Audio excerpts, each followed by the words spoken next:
video. Before I get started, as always, let's cue my guy Indigo Saint. Let's get it. Let's get it. Indigo Saint in the building. Black View Investing. Let's go. Who's this producer? Best believe it was black or invested. With your money, you ain't gotta be guessing. Profits is what we manifested. So we binge on our black or invested. Best believe it was black or invested. Dark horse in this race, we ain't resting. We got stocks, we got crypto with a blessing. So thank God for that black or invested. Best believe it was black or invested. What is going on, people? I already see what's up, HBCU Maker. What's up, Todd Malik? Let's get going. What's up, Black Root Crew? What's up, Crypto Warriors? Happy Saturday to everyone. Let me share the screen here.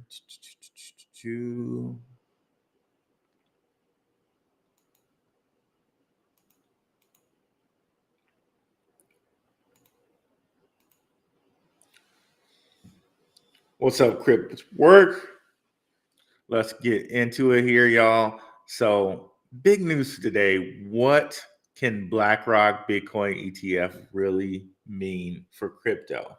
So, let's break that down. There is a BlackRock ETF that's been proposed, okay, in which Coinbase will do custody for, in which BlackRock will have a Bitcoin ETF, okay. So, what can this mean for crypto?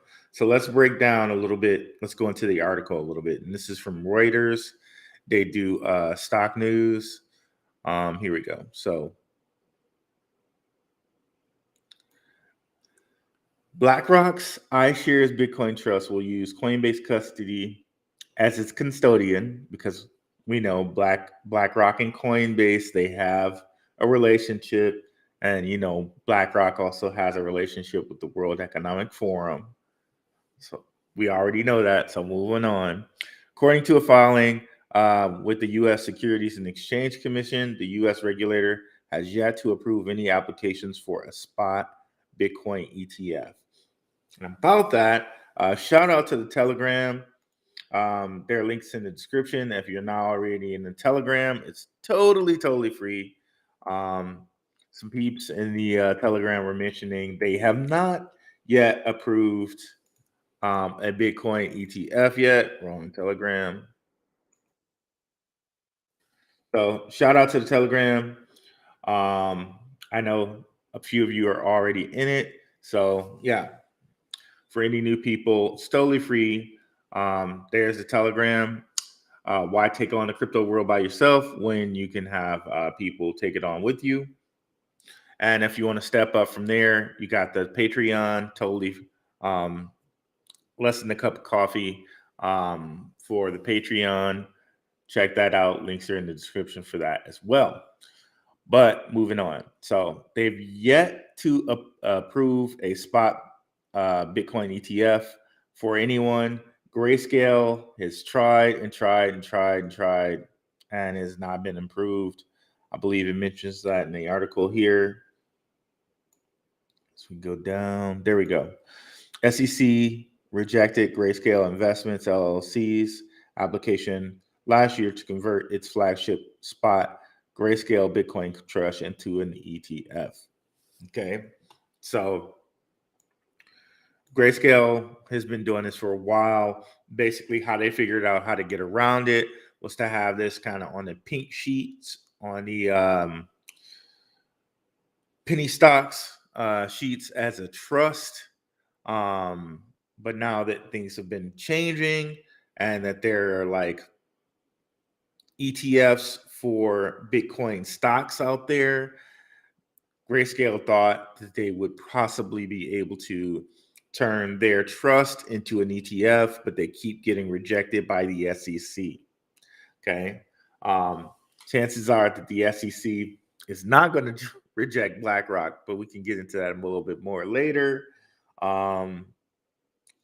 Here's the really big sentence coming up here. Okay. And as always, guys, if you have any questions, we'll get to those in the end. Just put them in the chat there. Okay. But here's the very important part. A spot Bitcoin ETF would track Bitcoin's underlying market price. Proponents say that an ETF would give investors exposure to Bitcoin without directly buying it. Now, as a how my show started, I don't know if you guys know this is like I was heavy more into stock. Now I moved over to the crypto world because you get more bang for your buck in crypto. And they always have like, okay, proponents like it's a good thing. You can get exposure to Bitcoin, an asset that's highly volatile without directly buying it. What I've now known this phrase to be is actually what it really says is that they, BlackRock, can get exposure to Bitcoin and like manipulate the price. That's just really what it means. So it could be kind of concerning. They are going to, if they get this, they would that would mean that they would purchase Bitcoin and kind of they would put it into this ETF, right? However, it's going to be like basically a derivative. Instead of directly buying Bitcoin, people are going to buy this ETF. Um, so it gives BlackRock the ability to manipulate Bitcoin. So it's like, I don't know, it's like a double-edged sword for crypto because one, BlackRock will be buying Bitcoin. Two, they will be able to manipulate Bitcoin. And three, like people who are buying the ETF, instead of buying Bitcoin, they would be buying the ETF. Okay. And that ETF, just like kind of our cash right now, they would be buying Bitcoin, but they can't like redeem the ETF for Bitcoin. Like they're only buying the right for BlackRock to hold it for them. So truly, it's a double-edged sword.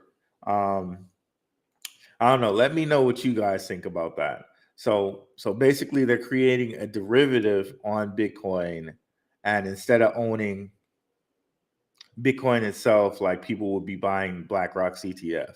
So the way I see it is kind of a double-edged sword for Bitcoin.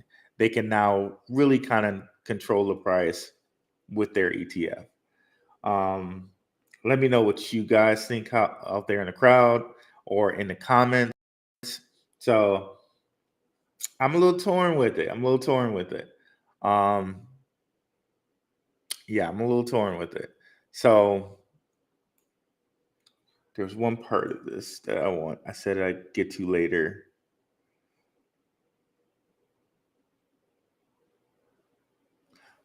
Uh, I forgot. But anyways, let's see what we have as far as comments go here.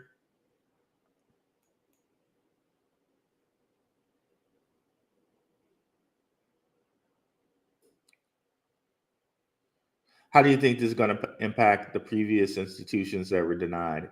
Um, okay, yes, that's what I was going to get on. Um, I think the previous institutions may be accepted, but the reason why SEC denied Grayscale is because the SEC, really, the SECs are boys with companies like BlackRock.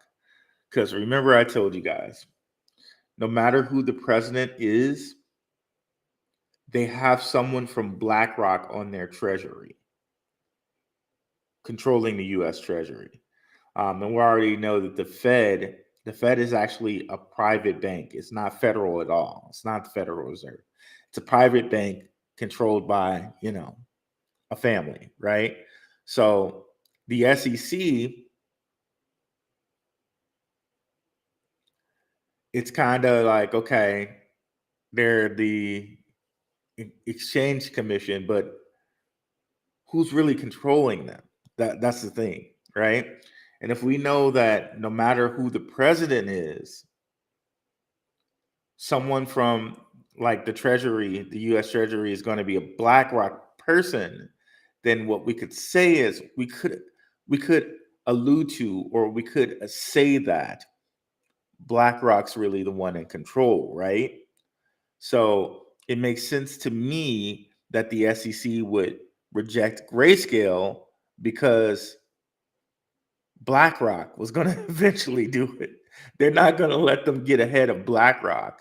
They're not going to let them get, ahead of the people who are actually controlling them. Like, okay, no, you can't now because we're going to do it. Okay. You know what I mean? Like, okay, we're not going to let you get a leg up on us. We're going to do it first. So then maybe we'll let you after that, maybe. But this really signals to me they're probably going to let BlackRock do it because the SEC ultimately is controlled by BlackRock, because BlackRock, no matter who the president, has fingers on the U.S. Treasury. So hence, probably BlackRock's going to be able to do this. So I would not be surprised at all if this goes through for BlackRock, because ultimately BlackRock's the one in control, the one in charge. And behind BlackRock, we have the WEF, right? So Bitcoin prices kind of rose as a result of this announcement, because, of course, this does mean that BlackRock, if it gets accepted, will buy Bitcoin. But what that also means is there will be a Bitcoin derivative in which they can control and manipulate the price of Bitcoin. So that's kind of what that is. Just like we know with Grayscale's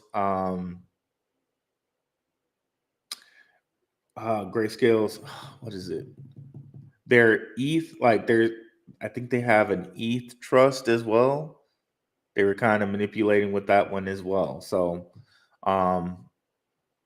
so what this means for those type of people that have been denied, perhaps they get in, but I doubt they get in until BlackRock feels comfortable that they've set up enough manipulation, if that makes sense. So if BlackRock gets accepted, then maybe down the line, Grayscale can come into.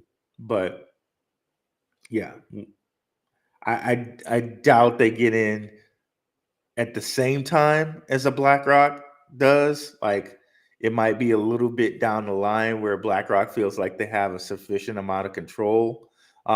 So immediately, I don't think that Grayscale gets accepted if BlackRock gets accepted, but I do believe that they're going to accept BlackRock because ultimately the SEC is controlled by BlackRock.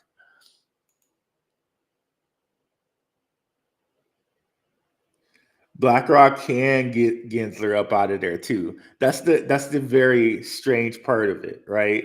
And we kind of went over this on Thursday, right? Why is the U.S. not innovating with crypto? They innovate with everything else, right? Um, the U.S. isn't really innovating with crypto because they want ETH to be the leaders, right? Um, Ethereum is controlled ultimately by JP Morgan, right? Because JP Morgan is the money man behind Consensus, and Consensus is the coders for Ethereum and MetaMask. Okay. So that's why we see things like MetaMask not supporting Russia, or, preventing sanctions to Russia, like, because MetaMask, they're under BlackRock control, right?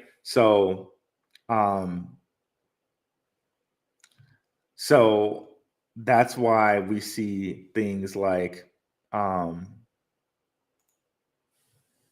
let me just go ahead and pull that up just in case anybody missed it. JPM leaves. So the reason why they left the R3 consortium with the R3 Cordia is because they had Ethereum under control. So that's why we see something like the SEC suing Ripple because they don't want anything in America to have a bigger hold than Ethereum, right? Because Ethereum is JP Morgan Chase, and JP Morgan Chase is big buddies with BlackRock. So you can kind of think of them almost as the same entity, right? So Ethereum, they want that to be kind of the leading thing in America, it seems. Okay. By America's leading bank, JP Morgan Chase. So, of course, again, they don't want Grayscale to have a Bitcoin ETF. It makes a whole bunch of sense now because now BlackRock is going to actually have that Bitcoin ETF. So BlackRock will be able to control the price of Bitcoin as it comes to the American stock market. If that all makes sense.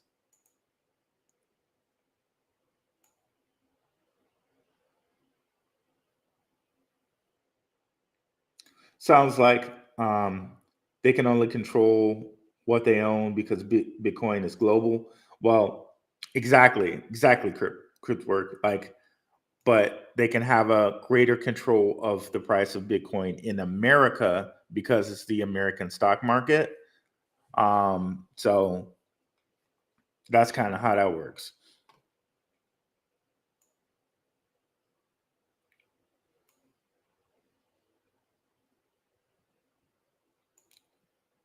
I'm not sure about their hash power, but you can kind of see with how many American companies are mining Bitcoin, they have a better control over hash power, as in like the big boys are kind of mining Bitcoin now, like all the people who are kind of in all the big corporations, and it's no longer kind of in the hands of the people, if that makes sense. Because really, it was ultimately a huge threat to have people mining Bitcoin and people having the control of being able to possibly make money, right? Because the big innovation of crypto is that people can now print money and have it be worth something. When really that was only something that elites could do, the elite of the elite that were in control of governments, right? And now you got this thing, Bitcoin, where normal people are out here, like engineers are out here mining it and having it be something that's in the hands of the people, right? So in come these corporations like a Hut, like a Marathon, like a Riot blockchain, and like all of the different companies, or yeah, all the different mining companies across the world in China and Bhutan, right? Bhutan was secretly mining it, and nobody knew. So now the control is more in the hands of these people. So they're trying to soak up as much Bitcoin as they can because they know they can't stop it, right? Um, and now you have all of these different organizations, a lot of them being like American organizations, also mining Bitcoin, like Riot Blockchain, like CleanSpark, like Bit Farms, right? Or in some instances, you have people just straight up buying it, like MicroStrategy, right? Or Tesla, right? So the the threat of Bitcoin is real, which is why you got real life companies like this buying it and owning it and mining it. Um, but there's still shenanigans that they can do to control it, like BlackRock having a Bitcoin ETF and controlling the price there. It's kind of, and I know King and Zay have mentioned this before too. It's just like the gold ETFs, right? Like they create all these derivatives, and you're buying, and people, not you specifically, but people are buying these derivatives instead of owning the underlying thing, right? Now that may seem a little hypocritical in what I'm saying because I'm buying CleanSpark, um, but ultimately the plan for CleanSpark is, I know it has a bigger X than Bitcoin. It's to get that X, convert all of that over to Bitcoin. So I get more bang for my buck in that way. Okay. So, but ultimately it's to own Bitcoin. Okay. So just to clear that up.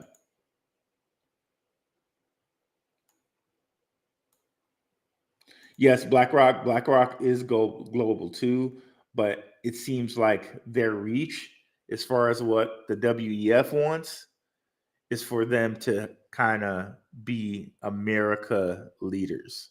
But yes, they are global. And they have global ETFs and stuff like that. But ultimately, I think the deal there is for BlackRock to control it in America. Also, do you think China and BRICS are going to deal with this?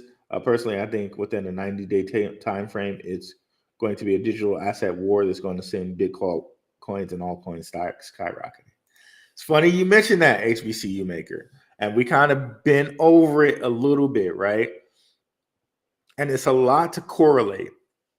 It's a lot of data to correlate. But what it seems like to me is certain areas is going to be in charge of certain things, right? Because it's a huge digital landscape. There are tons of different currencies out there. So you kind of have to have people be in charge of certain things in certain places. So the way it seems like things are moving towards a digital asset reset, a great reset of money. Okay, to digital assets.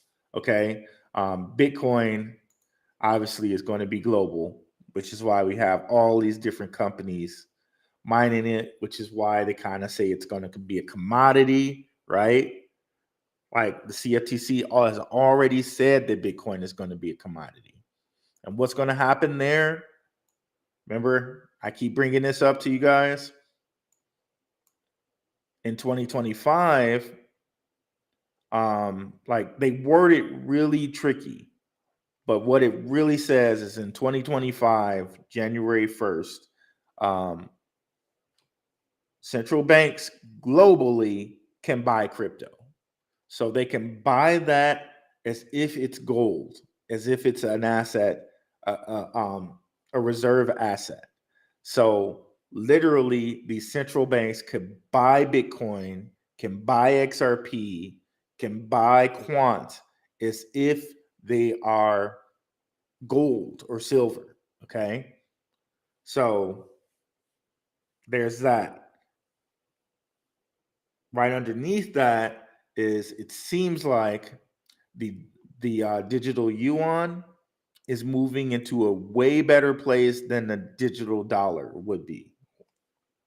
It just seems that way. And as we know, everything has cycles, right? The Bitcoin has a cycle of every 4 years, which just happens to be um, synced up with presidential cycles, right? Every 4 years we elect a president. Um, Bitcoin is on that presidential election cycle, which I'm sure that's not a coincidence, right?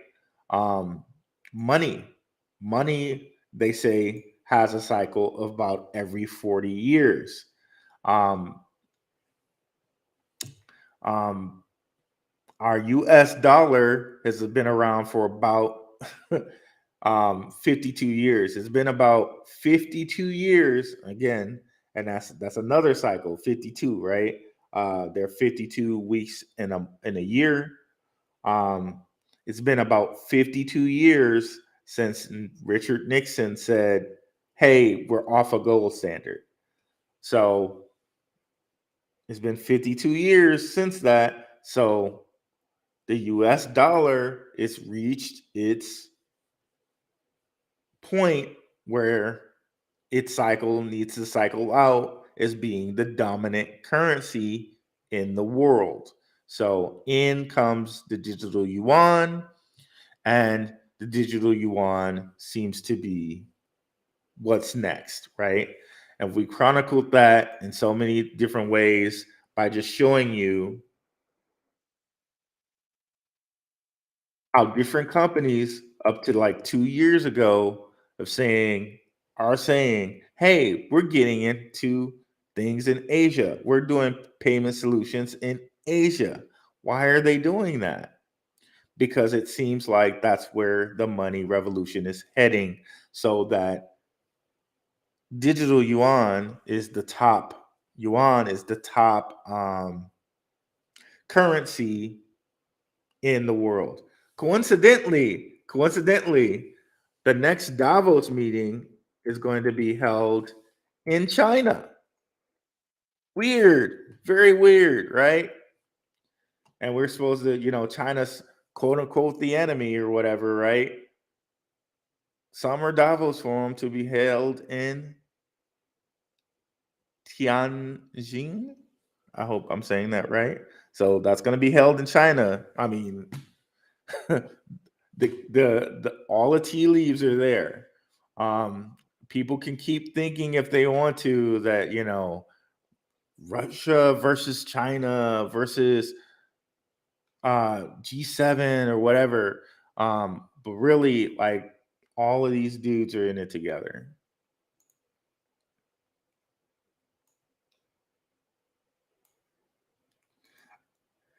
I don't know if it's a global power struggle more than it's just cycles, and the American dollar is cycling out and the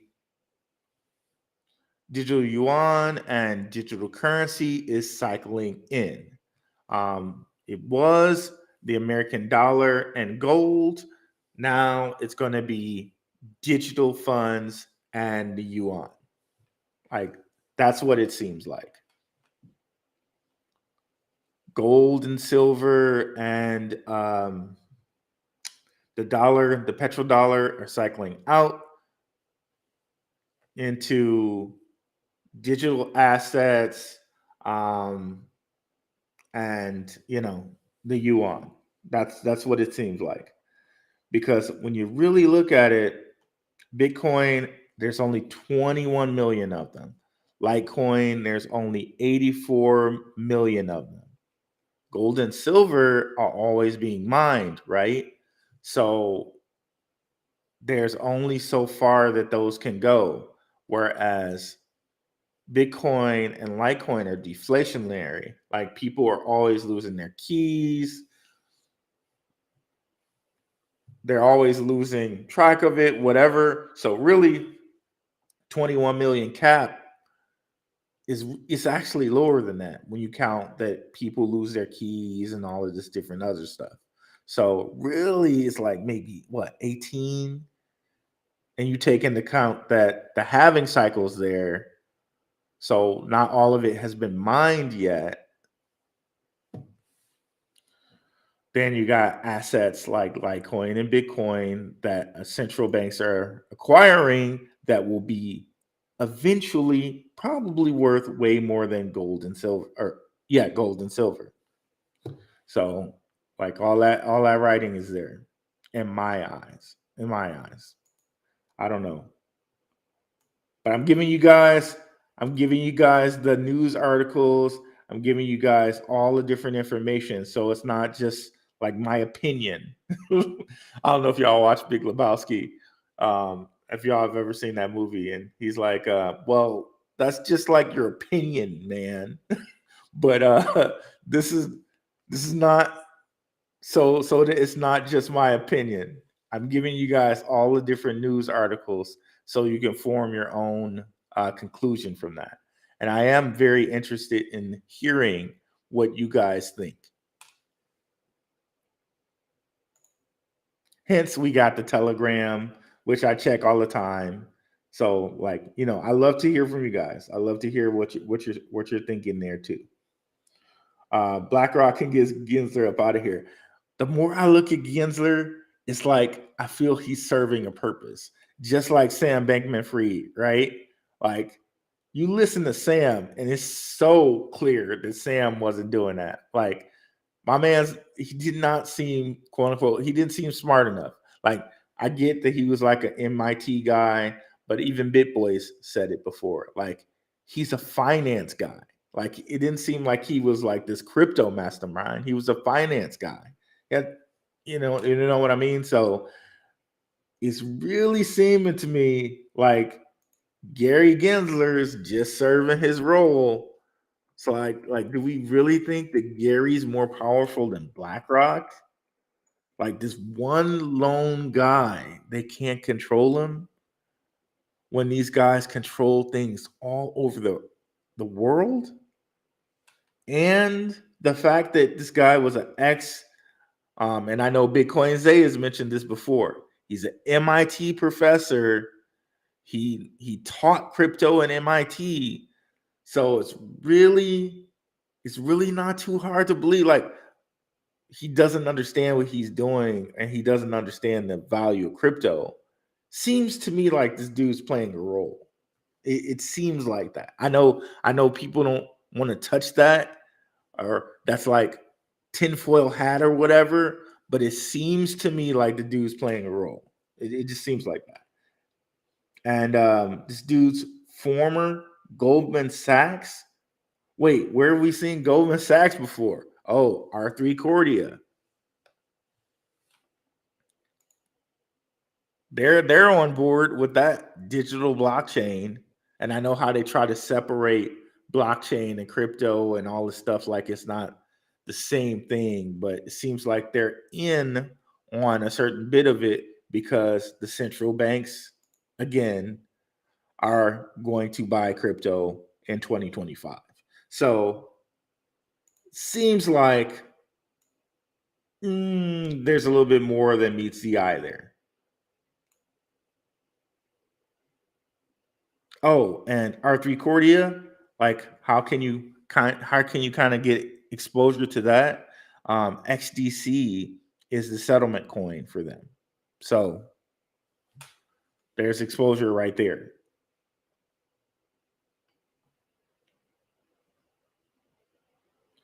So like the more and more I look at Gensler, seems to me like my man's playing a role. I don't know. That's just how I feel about it.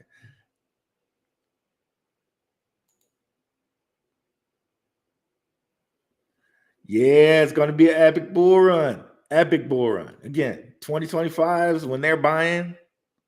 And then we got the halving in 2024. And then we got the presidential election in 2024. Just is really lining up to be quite the bull run. So again, with central banks buying 2% globally, we know that's a whole bunch of new money that's going to be flooded right into the market come 2025. They're going to be buying these assets and holding them diamond hands, right? Oh man, that's just going to be so great for a whole bunch of different assets. Bitcoin, Litecoin, XRP, XDC, right? That's central bank money, right? 2% for a central bank is a lot of money flowing right into crypto. That's going to be amazing. Amazing. Packing my bags now, bro. I don't trust them. Who's the trust that you don't trust? BlackRock? I mean, like, because, like, really, when we really think about it, guys, all of these cryptos outside of Bitcoin and maybe Litecoin all of these cryptos have WEF ties. So all of them, like nearly all of them. Ethereum, um, Cardano, Polkadot, um, Chainlink, Avalanche. Like, look at the top 100. Like, nearly all of these, Polygon, have some type of WEF ties. All of them. So when they said Great Reset, we all thought they were talking about, like, I don't know, um like getting rid of people or unaliving people. But really, it seems to me like they're actually talking about money. It's the Great Money Reset.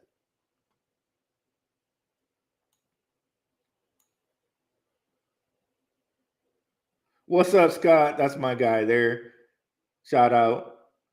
Um, People only have to Google top 50 BlackRock holdings to see how much they already have in the US market. It's pretty freaking scary. I know, bro. I know. And if you look at all of their ETFs, to Todd Malik's point, they have ETFs for like China, ETFs, like they have ETFs for a whole bunch of different stuffs, like globally. It's crazy.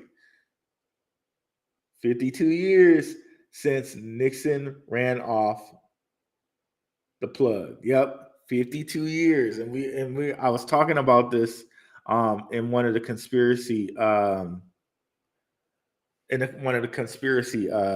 I was in today. Just a little bit of digression, y'all, and I'm going to end up talking about this in a conspiracy pod at some point. So we got 52 weeks in a year, 365 days in a year, right? So this is going to be real random, but I'm going to go through it right quick. So I know how Jay-Z is like a master mason, right? And like possibly, quote unquote, I know it's like tinfoil hat or whatever, right? Illuminati, right? Um, it's just crazy that number 52, right? Um, so I don't know if you guys ever heard the song "Dirt Off Your Shoulder," but let me see if I can grab lyrics right quick. But anyway, he mentions like 52 in the album a lot. Like he talks about like 52 cards, right? So it's very interesting. So we got 52 or hound.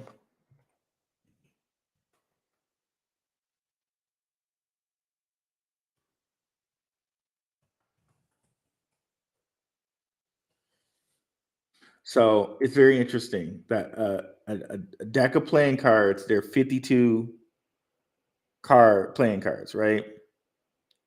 And they're divided into, like, if you did the numerical values of playing cards, with the ace being 1 and a king being 13, that all numerically in a deck of playing cards, they add up to 365, right?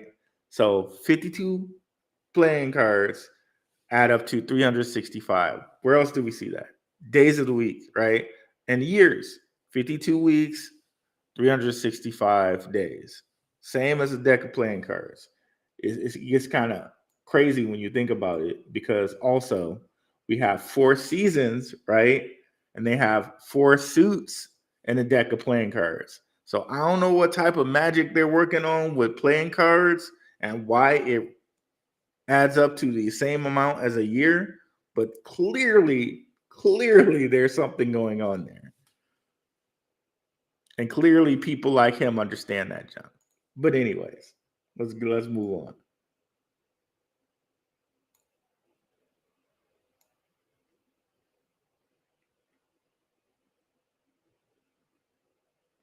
My opinion equals my truth. Like that gets to be a little sketchy sometimes because I know people hate the whole my truth thing. Um, I try to show you guys facts with my opinion. So yeah, we won't touch that either. Moving on. Gensler knows what he's doing. He's trying to rise politically. Well, I don't know if he knows what he's doing and he's trying to rise politically. It just seems to me like, okay, this guy who's taught crypto and really understands crypto, why would he be against it? And he's this former Goldman Sachs banker, and Goldman Sachs is a part of this R3 Cordia thing. Like it really doesn't seem to me like it just seems to me like he's playing a role. Like what is it? What's the phrase? Like nothing unites people like a common enemy. You know what I mean?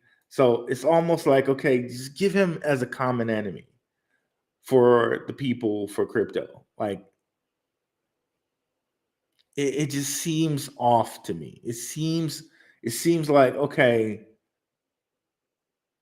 this one dude is doing all of this and nobody can control him. It just doesn't sound right to me. Um, Especially given the power of some company like BlackRock, who says they want tokenization and that they're gonna have a Bitcoin ETF and all of this. Like, kind of seems to me like, it just seems to me like, okay, he's just playing a role. Um, at this point, anyone not in possession of a tinfoil hat or do rag is not to be trusted. 100%. 100%. If you're if you're out there thinking like, okay, yeah, like yeah, 100%. I'm not gonna say something more on that, but 100%.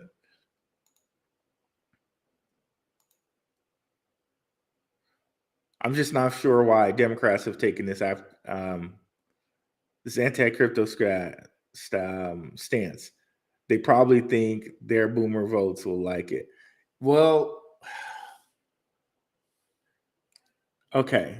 So for me, and I think a lot of people, and I hope I don't lose viewers or stuff over this, but I just try to take a step back and view things from an objective point of view. I think that Democrats and Republicans are just two sides of the same coin. I think they're just a control tool.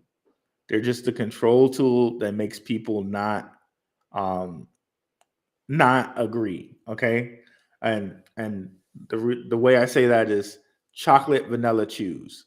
Okay, choose chocolate or vanilla. Which one you want? Like Democrat, Republican, choose. Okay, the person with the real power there is the person who said chocolate, vanilla, choose. Maybe I just have too much chocolate and vanilla ice cream and I want to get rid of my inventory, right? So I'm telling you to choose chocolate and vanilla. I don't care which one you choose. As long as you buy all of the ice cream, I can like I'm fine. Democrat, Republican, choose. I don't care how you fight over whichever side I told the Republicans to get or whichever side I told the Democrats to get. Long as you don't get together and get me off of my power, I'm fine with it. Fight. I don't care. Democrat, Republican. I don't care which side you pick. As long as you don't band up together and get this free money I get out of your taxes off of me. Like as long as I get to stay in power up here, I don't care which one y'all choose. You see what I'm saying? Like that's the thing for me. Like and I think people miss that. I think people miss that. And they get so hung up on the Democrat and Republican thing. Now I've just divided the one advantage that people could have to hold me, the person who's in power, to what I say that I'm going to do.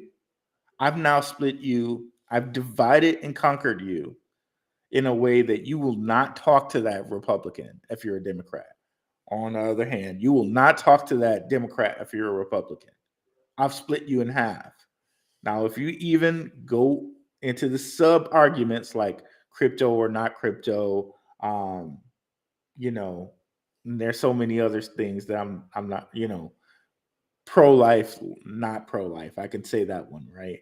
Um, like I divide you in all these different issues so that, okay, you're so divided even within your own party that you'll never challenge me. You'll never challenge the people in power because none of you can agree to agree or to agree to say, okay, all right, it's been 8 years. No matter if this person or that person was president, stuff's not getting better for me. So we're gonna get rid of all of you, and we're gonna do it ourselves. No, we'll never get to that point, and that's how they like it. That's how I feel. Yeah, BlackRock. BlackRock and the U.S. government are one and the same. I would say that BlackRock is the true president of the United States of America, to be honest. And all the blue red stuff is just theater to make people not hold the people in power to what they say they're going to do. They love money. They may let it run up. Yes. However, even with money, there are cycles, right? It just so happens with the money we have now, everything is inflationary. So that cycle of that money has been gold standard, and since the gold standard, down, right? However, with Bitcoin, which is so lucky, we have the 4-year cycle. So we know that every 4 years, and there's cycles within that cycle, which I kind of let's look here. I kind of broke that down a little bit. Um,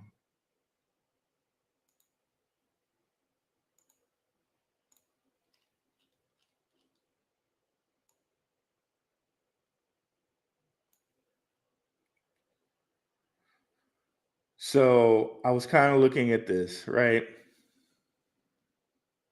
So we got a halving. Let's even. We got the halving back here, right? And I'm sorry if this is kind of weird to see, but I'm going to try to break it down. We have the 4-year cycles, right? Boom. So I'm breaking it from halving to halving. We got 4-year cycles, right? We have bullish years for those 2 years, right? And then we have bearish years for 2 years. In this most recent cycle, we had bullishness from like May 11th all the way to like November 20th. Okay. So that's about a year and May. May is the fifth month, 11. So a year and a half. So for a year and a half, we had bullishness, which was a lot more time than what we had the last 4 years. For the last 4 years, going back, we only had bullishness for May here, December here. So 6 months. So 6 months here, a year and a half. A year and a half is 18 months. So it tripled. So 6 months here, 18 months here. Okay. So maybe coming up in this next cycle, we're bullish for what's 3 times 18. I don't know, maybe we're bullish for longer than that. but at least we can say maybe a year and a half we're going to be bullish this next coming cycle coming up, possibly, right? But we can clearly see there's like a bullish time and a bearish time. Bullish time, bearish time.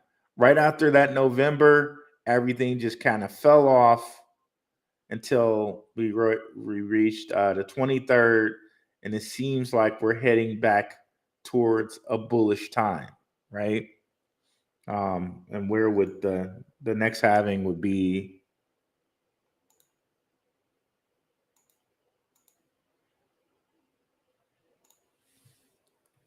Copy, paste. The next halving is somewhere right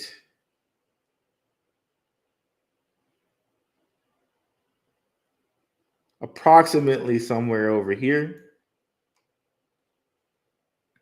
So when do we start this where we're pulling up? Seems like we kind of already did, right? If you look at where we were a year from this, 4 years from this, it's right here. So perhaps we're going back to that slow burn time until we get back to the halving, right? Maybe we are. I don't know. But we do have this as a precedent to go off of, right? What happened 4 years ago? Well, 4 years ago, we kind of went all the way down, which is kind of, we don't know too, because right here where it dipped all the way down when it seemed like it was going up, right here is Rona, right? So that was a black swan event. It could have kept going. So here we really don't know. We really need to watch in this like February to November area, like what's going to happen with Bitcoin. Will it kind of take off before the halving? We really got to watch that area, but I think this kind of really breaks it into sections and sub cycles in that 4 year cycle where we can kind of see a little bit more of what's going on. I don't know. Let me know if that seems helpful. Let me escape this.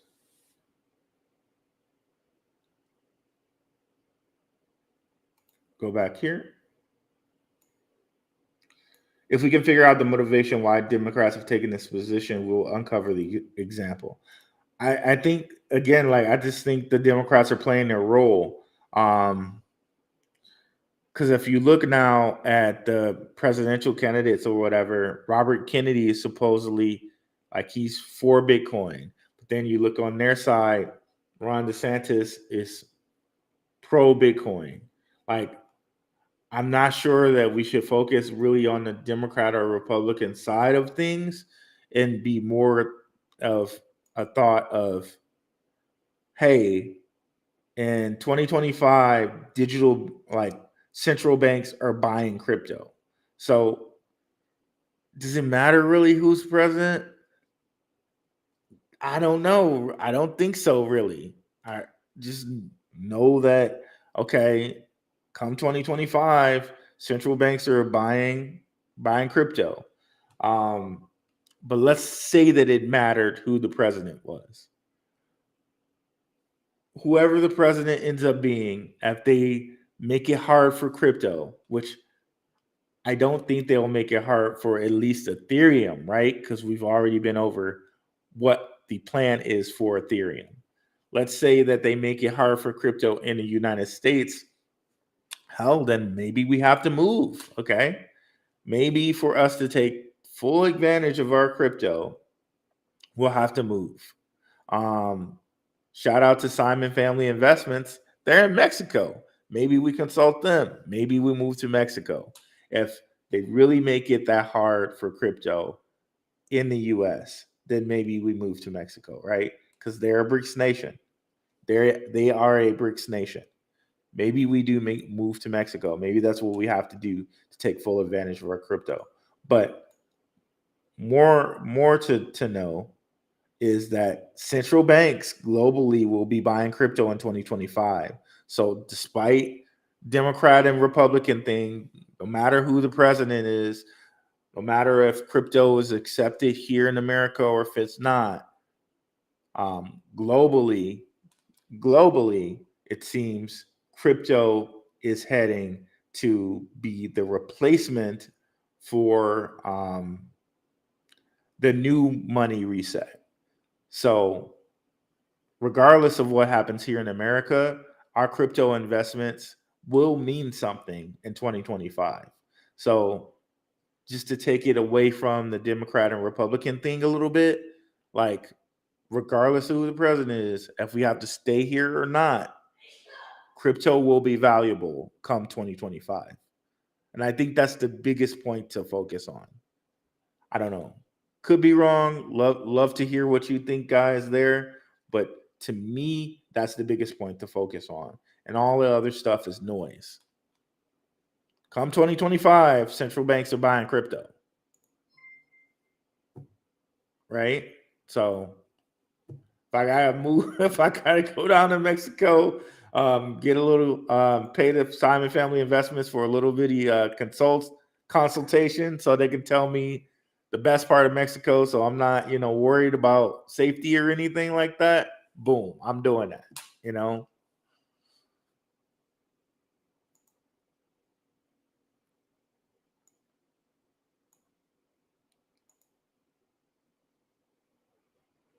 Yeah, after Gensler's term, I'm sure they're gonna take care of him. I'm sure they're gonna take care of him. He might even go work for BlackRock after this. Who knows? They're gonna take care of him nicely for playing his role of the villain. He's gonna be fine. If he gets fired or whatever, like, hey Gary, you played a likable villain, or the villain we love to hate, right? You did good. You did good. Go over here, enjoy this island. All right. Um, Republicans and Democrats, bingo, two sides of the same coin. What's up, Earthmen? They are used to make us think our vote counts. That's it. The illusion of control. And I know a lot of people don't like to hear this because they're so deeply rooted in this.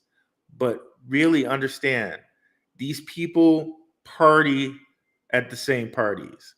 Like, both sides of the coin made money with this with this, you know, with this arm visitor, the arm visitor. Both sides, Trump, Pelosi, all of those guys invested in stocks like AstraZeneca. All sides did that. So it's not just one or the other. So I know people hate to hear that. And I went from like 25 people to 20. I know people hate to hear that, but it's really the truth. I don't know what to say other than that.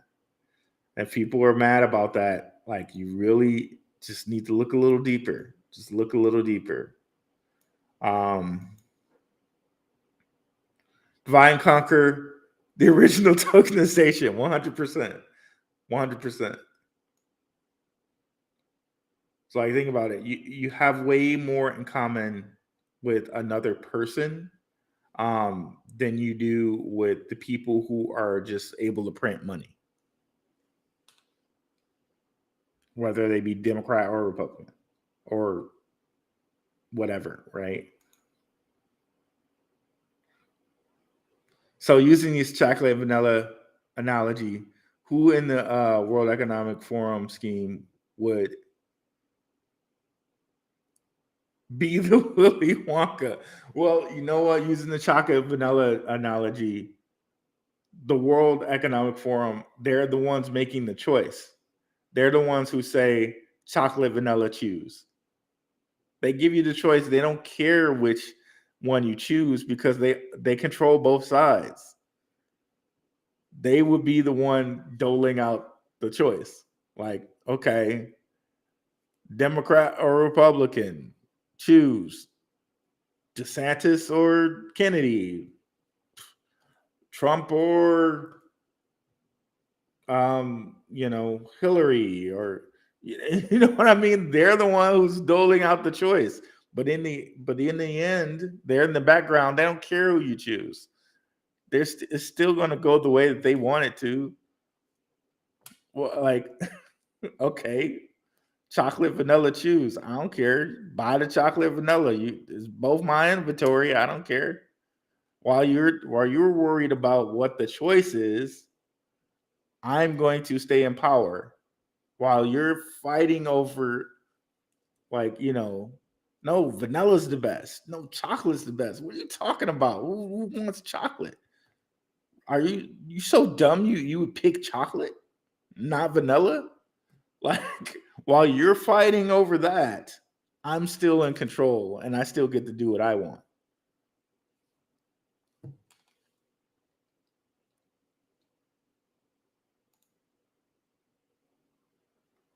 Oh, come on, come on down, bro. Oh, well, I don't know. I don't know what you're saying there. Um, Todd, let's see. Any any alpha on what's up, Stan? BRC20. Um, BRC20 is going to be nice because they're putting NFTs on chain, and eventually what that I think that means is like tokenization of assets. Um, BlackRock has already told us how they want to tokenize assets.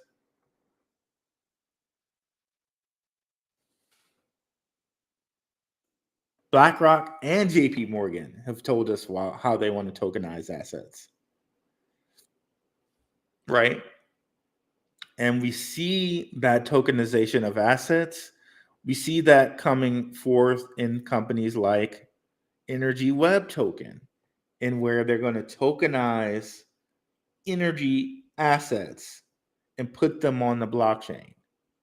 So ERC20, BRC20, LTC20, all of these different things, they really make way for tokenization of assets in a way that the assets are actually on chain and they're representative of this one thing. It's like essentially think about like baseball cards, how you're really making paper into this like really huge asset because you've endowed it with the picture of Michael Jordan, and it's like, you know what I mean? Like it's making this one, you're tokenizing this one thing, and you're making it representative of something that's worth way more. Um it gives the ability for like supercharged derivatives.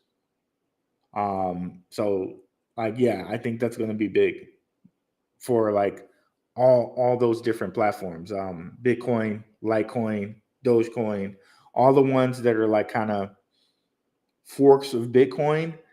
That's going to be huge for them.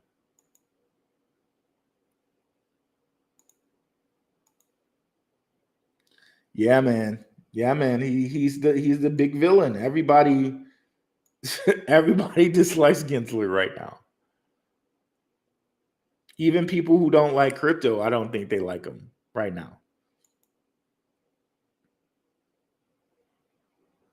It's hard to take a Democrat versus Republican stance, even with Kennedy running for president, because his backers are Steve Bannon and Mike Flynn.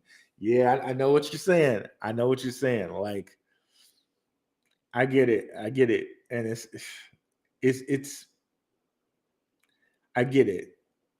And they make it real easy. They like pick subjects that are really triggering for people, like pro-life, pro-choice. They pick things that are really triggering, where people really feel like they're only two options, but they're never only two options. They're never only two options. Like the arm thing or the non-arm thing. So they made us believe that it's either like you're unalive if you don't take the arm thing. That's the only choice. You're either unalive or you don't. What about preventative maintenance? What about distancing yourself? What about vitamins? What about health care? Or taking like exercising? What about all those different things? Chocolate vanilla chews. What about pecan, butter pecan? What about pistachio nut? What about Neapolitan? There's so many other choices. There's never only just two choices. There's never only just Democrat or Republican. But that's the magic in the number two, that you can make people like, when there are two choices, you can make people fight over one or the other. That's the magic of that. That whole question. Chocolate, vanilla, choose. One side is just going to choose chocolate, one side is going to choose vanilla, and they're both going to fight. That's the magic of that whole number thing. That two option thing. They're never just only two choices. Never. And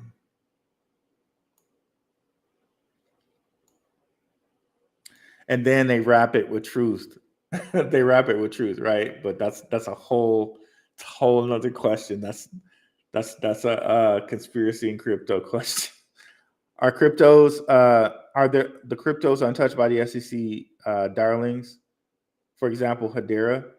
Stan, very good, very good question there. Yes, they are, and you'll notice that there are cryptos untouched by them, like Ethereum, right? Ethereum doesn't really get mentioned in this whole like XRP thing, right? They're finally now talking about how they gave Vitalik Buterin in the past, but what doesn't get mentioned is Ethereum's controlled by J.P. Morgan Chase, right? Doesn't get mentioned. It's just like, you gave Ethereum a free pass, but why did you give Ethereum a free pass? Because they're J.P. Morgan's darling.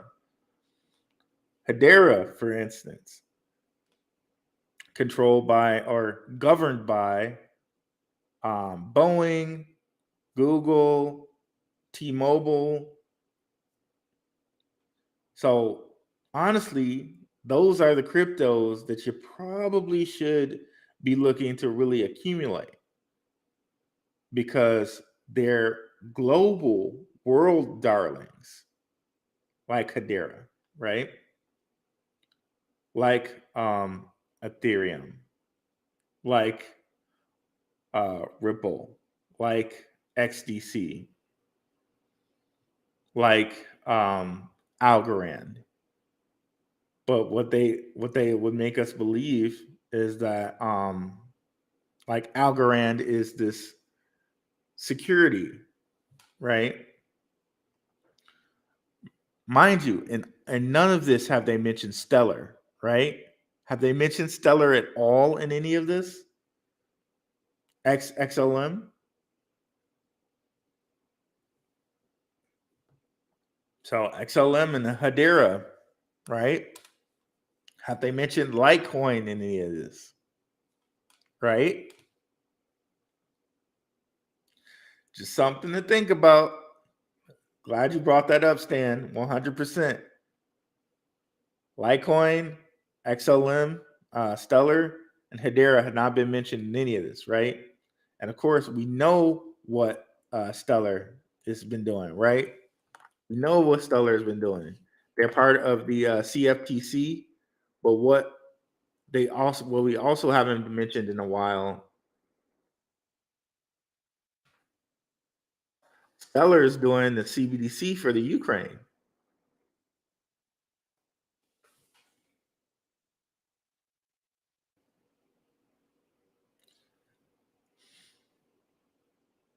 So stuff like that.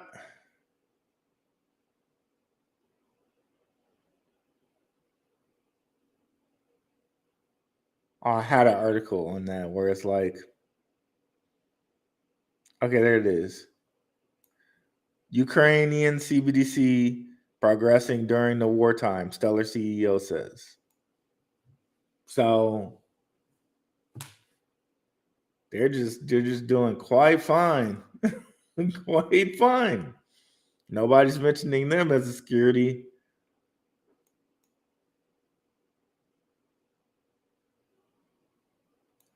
Still under development.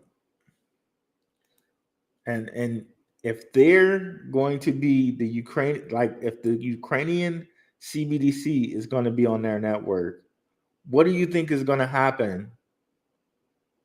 What do you think is going to happen when in 2025 central banks can buy 2% exposure to crypto? What are the cryptos you think they're going to buy first? Probably the cryptos that have these CBDCs on them. Probably the cryptos that have a global presence, like a Bitcoin. Those are probably the things that they're going to gobble up. And eventually, they probably move from 2% exposure to more exposure to more exposure. It's right there, bro. It's right there, bro.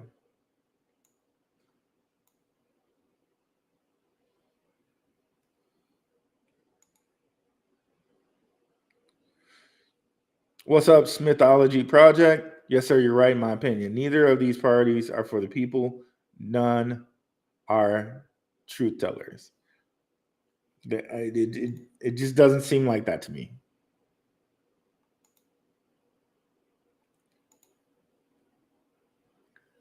Yeah, bro. I might have to go to Mexico. Might have to become an expat. Come on down to Mexico, bro.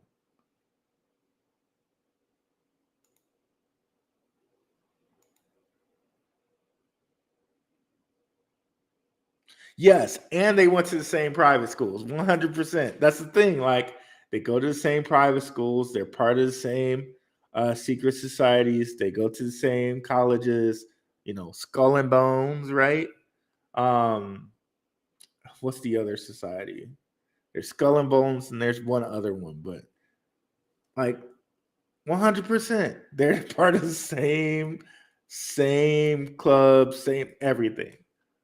But we're so convinced, like they have us so discombobulated that we're like, oh, can't those Democrats can't trust them. Those Republicans can't trust them. While they continue to stay in power, continue to get all the tax money, continue to get the breaks on um, knowing like which companies are going to be a part of the arm thing, right? They made millions off of that. And the companies that they wanted to make money in the whole Rona aspect, like the Amazons, the Walmarts, the Krogers, the huge companies that they and their friends own, made so much money. Well, who got screwed? Small business owners, right? So, like the little people, us, the people who are fighting over the D and the R thing, right? Just saying. Just saying.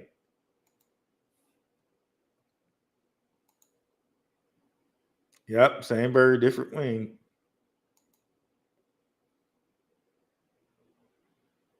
Yes, Earthman, I have looked at Clever.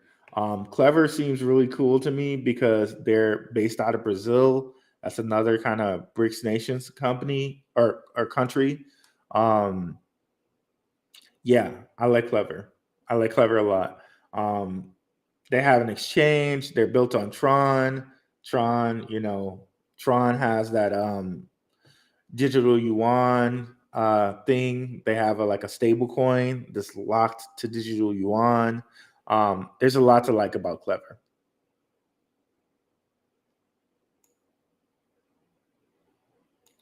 But when Clever will move, we might have to wait a while for it. But I do like Clever a lot. But we may have to wait until the next bull run for it to really, really move.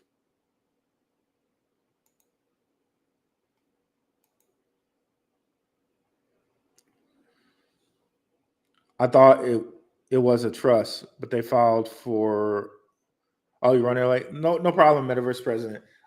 It's They want it to be an actual ETF. They never had a trust. Um, it was Grayscale who had the trust, and they still have the trust. But Grayscale was denied by the SEC. And it seems like to me that they were denied by the SEC because BlackRock wanted to do their own. So BlackRock will probably be allowed to, and Grayscale will probably still have to wait. That's the thought. So yeah, Grayscale was the one that had the trust.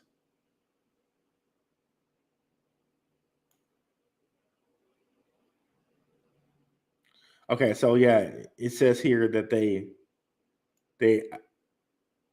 BlackRock's iShares Bitcoin Trust will use Coinbase custody as its custodian, according to a U.S. Securities Exchange Commission. But the U.S. regulator has yet to approve any applications for spot Bitcoin ETFs. So I guess it is a trust, but they want to turn it into an ETF, same as Grayscale. Where is that Grayscale comment?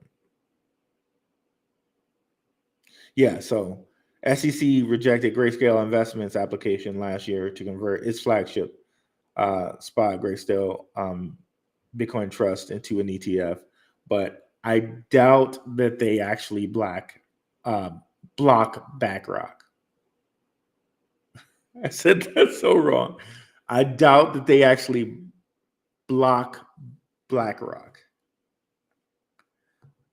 They'll actually back them and actually give them the ETF. Oh my God. Try saying that 3 times fast.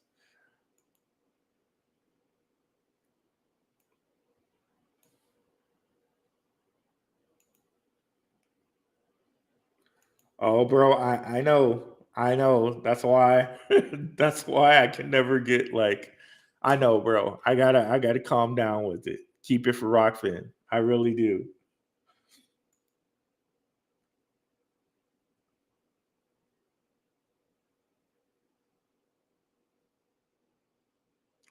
That's a good point, Todd Malik. That's a really good point.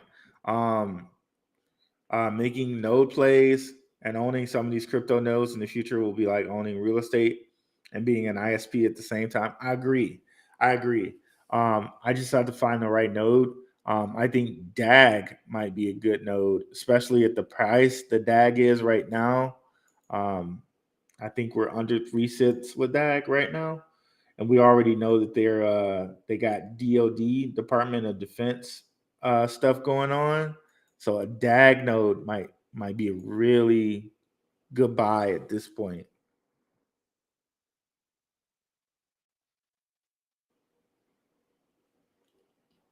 Oh, they're back over 3. Like for the last couple of days, these guys were over.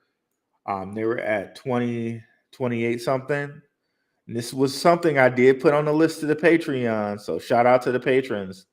28 to 0.031 is definitely a nice little move. Shout out to the patrons. But yeah, still DAG anything under 6 cents is a pretty good buy for DAG. Because if you look here, this is the lowest it's been in 3 years. But if we just take this and hike this line up. Come on. Okay, so maybe it won't let me do that. I'll copy it and make a new line. Or maybe not. Okay, so let me just draw this one. There we are. Oh. I don't know what's going on here.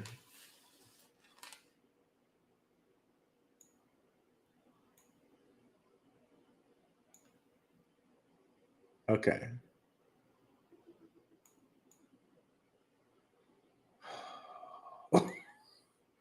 Well, anyways, what I was trying to do is draw a line at 6, and you can see like majority of the time it's over like 6 cents. Well, at least I guess you can draw here at like 4. The majority of the time is over 4 cents. So I guess 4 cents would probably be the best bet of this. But if we come out and look at last bull run, this thing was as high as 45 cents.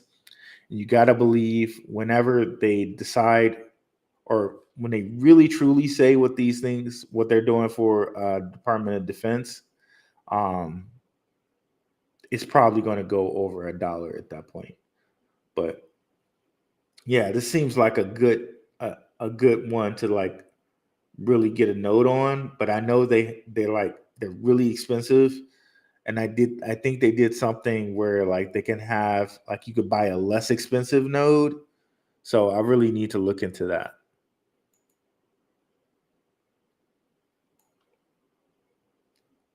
What's up, Nerd Up Marv?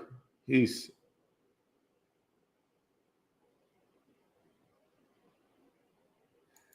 You know what? I gotta look at Dragon. My guy Dion was real heavy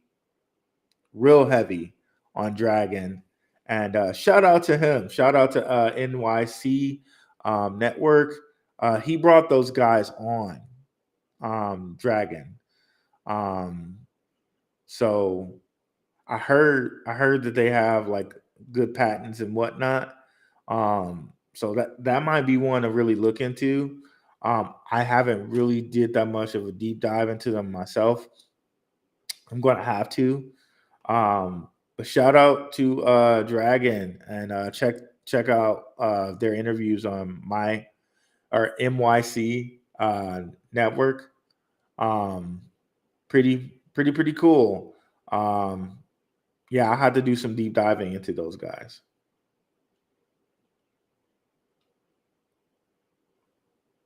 Pretty cool show today, guys. A lot of interaction. I really love it. Shout out to Crypto Warriors. Shout out to the Black Root Crew. Again, thank you guys who've all made it around to the end. Very interesting show. Hopefully, I haven't said too much on the show. And hopefully, you guys enjoyed it. I'll catch you guys on Tuesday on my channel. Tuesday at 6-ish, around 6-ish. So thanks so much for coming out, guys. I really appreciate you guys. Let me it's MYC Network. MYC. Check him out. I think he brought them on more than once too. I'll spell it in the chat here.